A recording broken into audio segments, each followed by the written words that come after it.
Now,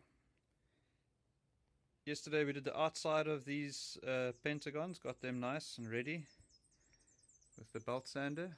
Now we have to do the inside of the pentagons, and to do that the best way is the old-fashioned way.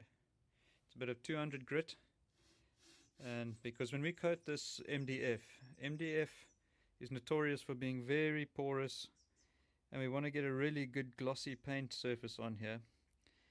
So in order to do that, we need to sand the MDF right down to at least a 220, and then do a sanding sealer so that when we spray the Duco or the final gloss coat on there, it won't absorb in, it'll have that nice professional shine that everybody likes so much these days.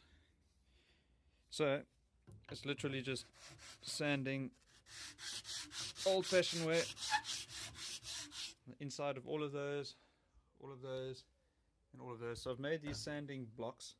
I've got a rougher sandpaper underneath here in case I need to straighten out a very warped edge. This is the finishing edge, and then I've made this also with rough on that side and smooth on that side for the smallest pentagon to fit in there. So I'm going to get sanding.